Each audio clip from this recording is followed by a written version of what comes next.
पुनर्जन्म की आज सारी परतें खोलते हैं, सच जानकर ही जाना। क्या सच में पुनर्जन्म होता है? मेरे हिसाब से तो नहीं, किंतु हमें यही सिखाया गया है कि मृत्यु के बाद आत्मा फिर से जन्म लेती है। क्या कभी हमने इस दावे को विज्ञान और तर्क की कसौटी पर परखा?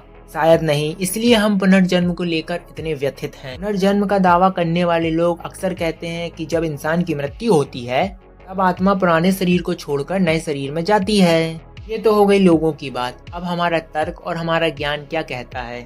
आप कौन हैं? क्या आपकी यादें हैं, जैसे नाम, दोस्त, परिवार या अनुभव? ये यादें कहाँ होती हैं? मात्र आपके दिमाग में। जब कोई व्यक्ति मरता है तो उसके साथ यह यादें भी मर जाती हैं, क्योंकि जब मस्तिष्क की मृत्यु होती है तो उसके साथ विचारों की भी मृत्यु होती है।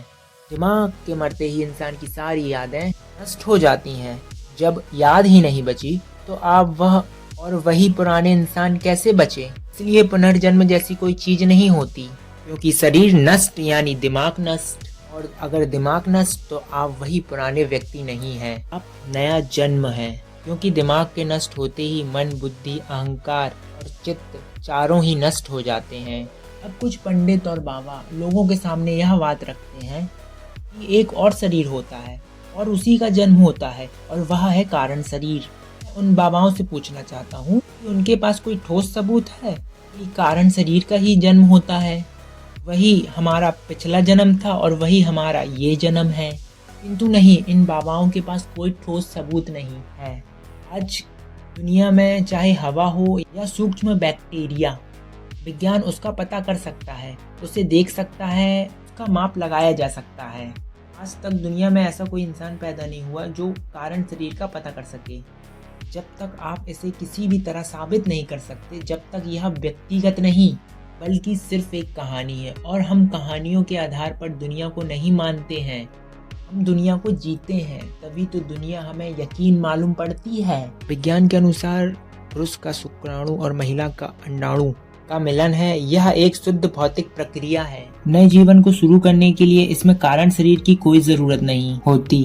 कारण शरीर का इसमें कोई भौतिक योगदान नहीं होता। इस पूरी प्रक्रिया में जन्म का कारण वीर यानी शुक्राणु और रज यानी अंडाणु है। जब जीवन की शुरुआत पूरी तरह से बायोलॉजी से हो रही है तो हमें अतिरिक्त अनदेखी शक्ति यानी कारण शरीर को मानने की कोई जरूरत नहीं। अब कुछ लोग विज्ञान तर्क को नकार देते हैं तो हम आध्यात्मिक तथ्य भी खगोल लेते हैं। अब सभी वैज्ञानिक सबूतों को एक तरफ रख दें। अब आध्यात्मिक रूप से ही हमें मानना चाहिए कि पुनर्जन्म नहीं हो। जब हम पुनर्जन्म के चक्र को नकारते हैं तब हमें वास्तविक आध्यात्मिक मुक्ति मिलती है। हम किसी भविष्य के स्वर्ग या नर्क के डर से मुक्त हो जाते हैं। जब कोई अगला या पिछला जन्म नहीं होता है तो आपके कर्मों का फल इसी जीवन में और इसी क्षण मिलेगा। एक सच्चा और जागरूक जिम्मेदार इंसान अगले या पिछले जन्म के बारे में नहीं सोचता, वह इस बात को टाल देता है। यही मेरा पहला और आखिरी जन्म है और यही मौका है, इसलिए वह इसी जन्म को सार्थक बनाने में लग जाता है। सारे कर्म का फल इसी क्षण मिलता है। जो मानव यही मान लेता है कि मरने के बाद भी कोई कारण शरीर बचेगा तो यह अहंकार का विस्तार है। सच्ची आध्यात्मिकता इसी अहंकार को त्यागना सिखाती है। एक बात हमेशा स्मरण रखना, यहाँ सब कुछ क्षणिक है, मात्र ईश्वर सत्य है और कारण शरीर कुछ नहीं है। यह पंडित, पुरोहित और अन्य बाबाओं का जाल है। जब कोई बच्चा अंधा, गूंगा या विकलांग पैदा होता है तो हम उस कहते हैं ये तो उसके पिछले जन्म के बुरे कर्मों का फल है। ये क्या बेहुदा बात हुई? यह आज के समाज के लोगों के कर्मों का फल है। इस विकलांग बच्चे की पीड़ा, दुख को पुनर्जन्म का फल बोलना एक घिनौनी बात है और अक्सर लोग ऐसा कहकर अपने बुरे और गंदे कर्मों को छुपा लेते हैं। अगर कोई बच्चा विकलांग पैदा होता है तो यह उसके पिछले जन्म का कारण नहीं बल्कि हमारे यानी समाज के लोगों के वर्तमान कर्मों के फल हैं। हम दुनिया भोग रहे हैं। हमने अपनी फैक्ट्रियों से कार्बन फैलाया, हमने पानी को प्रदूषित किया, हमने माँ तक खाना पहुँचने से पहले उसमें जहर मिलाया। हम सब जानते हैं आज मिलावट कितनी ज्यादा बढ़ चुकी है।